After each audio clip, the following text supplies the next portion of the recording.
Hey guys, what's up? Welcome back to the channel. It's Cynicalex, and big shout out to Dat Apache, one of my mods on Discord, for hitting me up with this absolute gem of a find. I'm not sure where they got it, but I'm really glad that they did. This article posted just a few days ago. I didn't see it anywhere on Reddit or anything, but it's now been almost a week posted by Keith Mitchell on the Outer Haven. Now, I don't know how reliable, I don't know how reliable this website is, but it is reliable because I've already double-checked their information. Will Marvel announce a new game during PAX East 2020? And you can see Marvel Future Fight right there. And it's not a sequel to Marvel Future Fight, at least I don't think so, but it is involving Netmarble. Now, let's read a little bit of this article to find out more. And big shout out and thank you to Keith Mitchell who wrote this article. So recently, they said the PAX East is like an event where, you know, it's kind of like San Diego Comic-Con, but smaller, and it's more geared towards gaming and less geared towards like cosplaying and stuff like that. But you still have that kind of stuff there. It's just a little bit different in terms of what is going on, but there's a lot of the same things. You know, you have an artist alley, stuff like that. So the PAX East, you get PAX East and PAX West. Anyways, their 2020 schedule went online, so you can see all of the panels and all of the upcoming events that they have lined up from Thursday through to Sunday. And one of the events that was posted on the schedule happens to be called a Marvel Mystery Panel that takes place on Sunday at 3:30 p.m. During the panel, they say a new project is going to be revealed. Now, check this out, boys. Come join us for an hour-long panel. It's not a short panel, to reveal an exciting new project from Netmarble and Marvel. Now, before you jump to conclusions about what game it could be, we have no idea what game it could be. It's definitely not Marvel Future Fight because that's not a new project. It's definitely not Realm of Champions because although Netmarble does own Kabam already made an announcement about the game, and it's already known that the game is coming out later this year. So this wouldn't be the exciting new project because Realm of Champions wouldn't be considered new anymore. I mean, we haven't seen any footage of the game, but we've seen it talked about at San Diego Comic-Con, and I think New York Comic-Con as well. So there's no way, maybe not San Diego Comic-Con, maybe just New York Comic-Con. So there's no way that it would be this one.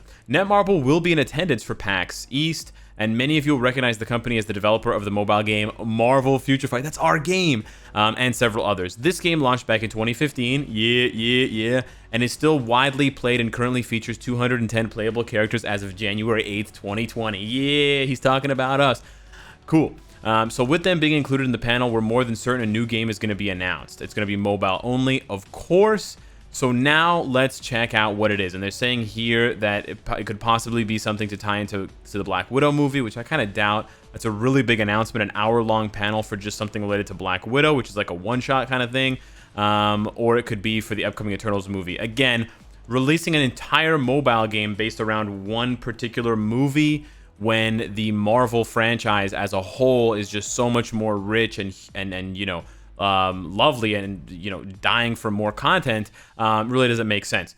We might be seeing, well, I'll give you guys my suggestions and I'll give you guys my speculation in a minute, but let's go a little bit further into this because it's really interesting. So if you go over to the official PAX East page and the schedule, now you can go over to PAX East and you can PAX West, PAX South, PAX North. Anyways, you can check out all the stuff that's going on there, and you can see what's, you know, what is what, and you know it's in Boston, Massachusetts, so you can take a look. Maybe you'll be in the area for it. Maybe I could go down there and check it out myself. Be reporter on the scene firsthand. Anyways, you scroll all the way down to Sunday. I get ahead of myself. You scroll all the way down to Sunday, and you see here the block over at, where is it? 3:30.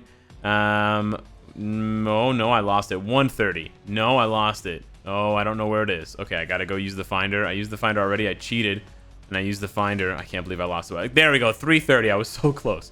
3:30 Marvel Mystery Panel, and we click on it, and we go over to the Marvel Mystery Panel, and again, it just says the same thing. Come join us for an hour-long panel to reveal an exciting new project from Netmarble and Marvel. I want to know what it is. That's the Albatross Theater. Well, we have no idea what it's going to be. However, start the speculation engines, boys. Start the speculation engines. Now, I know some of you might be reacting automatically with like, oh, groaning. Oh man, Cynicalex, another Marvel game by Netmarble. I already played Marvel Future Fight. Some of you guys might already play Marvel Strike Force as well. You guys might already be playing Marvel Puzzle Quest. You might even also be playing Marvel Contest of Champions. You might be looking forward to Realm of Champions.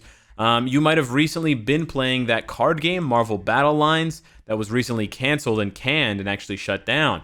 and you might have a sour taste in your mouth about mobile games in general, or you might just not have time. You might not have time to play multiple mobile games. So I understand that.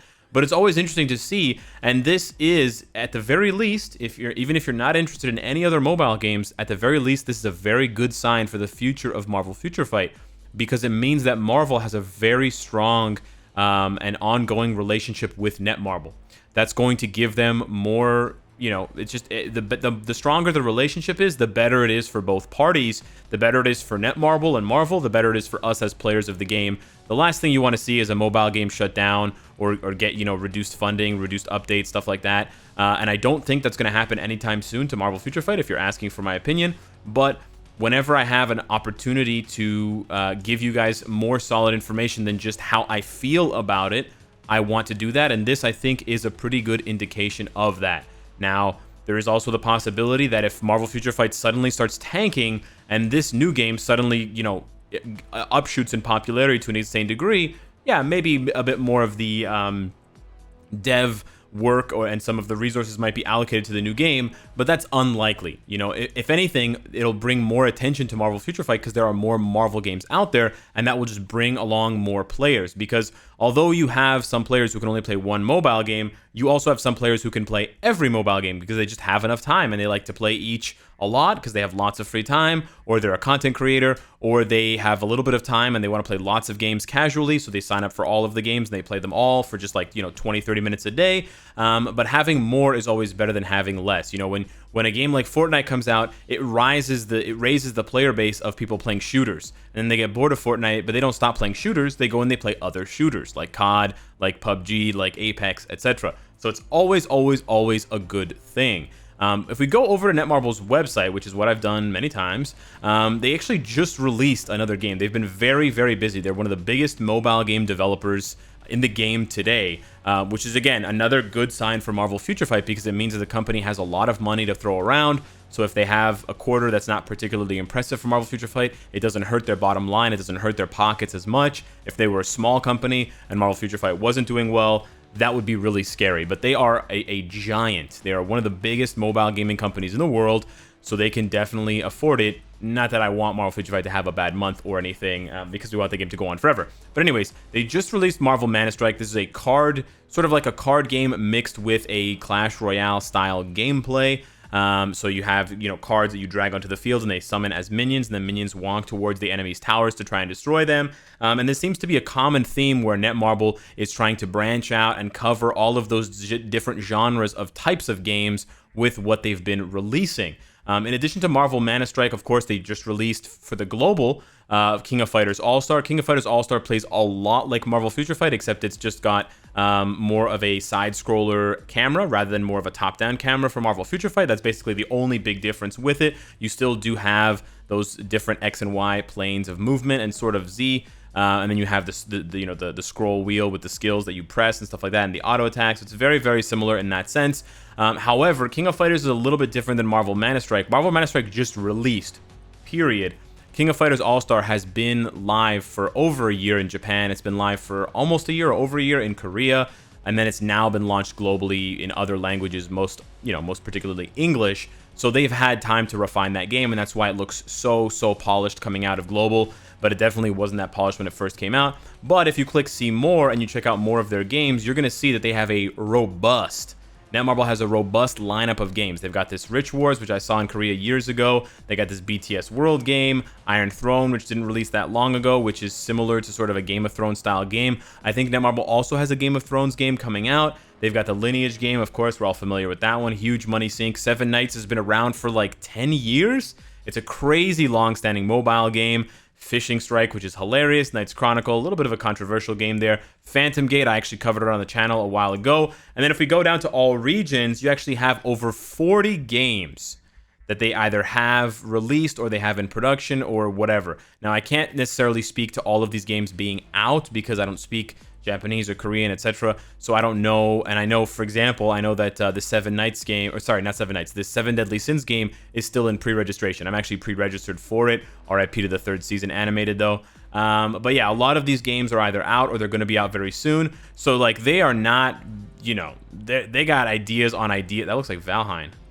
Is that Valheim? Anyways, weird. So yeah, so they got stuff, like they got so many games. But if you had to ask me, and if I had to speculate on what this mystery game could be, I have a feeling they might be trying to come out with a card game for Marvel. Because Netmarble has already dabbled in card games before, and that's pretty much one of the biggest things that Marvel is missing that they could be cashing in a lot of money on. Now, to get a little bit deeper on this, I also have a hunch, as an aside, this is unrelated to Netmarble, but I also have a hunch that Second Dinner, and I'll Google Second Dinner here really quickly so you guys can see what I'm talking about. Second Dinner is a company that's founded by a lot of the former Hearthstone developers, including, the very enigmatic Ben Brode. And they are working on different games. They got a huge purse. They got like $10 or $15 million upfront from NetEase to make a mobile game, I think. But they're also partnering with Marvel on a game. Now, they're not partnering necessarily with, well, they wouldn't be partnering with Netmarble. Netmarble is a development company like Second Dinner, but they are partnering with Marvel. And seeing as these guys have a ton of experience making, well, most of them anyways, have a ton of experience making card games, i.e. Hearthstone. I mean, Hamilton Chu worked on Hearthstone, I know for sure. Mike worked on Hearthstone for sure. Ben worked on Hearthstone for sure. Probably a lot of other people did. There's a good chance that they could be making a card game as well, which would be amazing. I think either way, whether it's Second Dinner or Netmarble, I would love a Hearthstone-like experience, but for Marvel with, original voice acting or, animation sounds when you play the cards, when you attack. Like, literally, you could copy and paste the Hearthstone formula to Marvel, and it would work so damn well. And the heroes could be, different Avengers, different classic heroes from the comics and classic villains. And you could have adventure sets where you fight against different villains and sort of like a test of trials. And if you've ever played Hearthstone, you know exactly what I'm talking about with the expansion packs and the PvE content. If you don't know what I'm talking about, maybe look up some Hearthstone stuff to find out. But I think a card game is a definite option. I think it's pretty high on my list of potentials because of Battle Lines shutting down. Battle Lines was kind of like a card game, but it was still weirdly simplistic, like a match 3 type, it's almost like a, Connect 4 type game, mixed in with a little bit of like not rock, paper, scissors, like X's and O's, like checkers or whatever, not checkers, X's and O's, whatever that game's called, tic-tac-toe. So it's kind of like a tic-tac-toe match 3 card game type thing, but it just never took off. It didn't really combine the best parts of those types of games, and it didn't really appeal to a hardcore audience, and it didn't really appeal to a casual audience. So I think they need to take it a little bit more seriously. So maybe that's why they're looking to a bigger, more seasoned game company that they know can deliver on a really good Marvel game, because Netmarble has already proven themselves able to make an amazing Marvel game that has stood the test of 5 years in running. And I mean, just to give you guys the clue, or not the clue, but just to remind you, Marvel Future Fight wasn't doing so well like 2.5 years ago, 2 years ago. Large part of the upswing, of course, is due to the fact that Infinity War and Endgame brought so many new players to the game, but it's also due to the fact that they made a lot of amazing changes to the game, and they improved the graphics so much, and they improved the UI. You go look at old videos of mine, you go look at old screenshots. Marvel Future Fight has transformed maybe more than any other mobile game in a very short amount of time. So they've definitely earned the respect of not only the fans, but I guess the Marvel people making decisions, Bill Roseman, Danny Koo. And so I'm really excited to see what this could be. Hit me up in the comments. Let me know what you think this game could be. What kind of game? I'm kind of banking on it being some kind of card game, some sort of strategy game. But let me know what you think it would be. Hit me up. Let me know on Discord as well. Thank you so much one more time to Apache for the information. And yeah, let me know if you have any intention of playing any other mobile games if they were to come out as Marvel-themed games, like, Realm of Champions or something like that. Thank you so much for watching, and I will see you in the next one. Take care.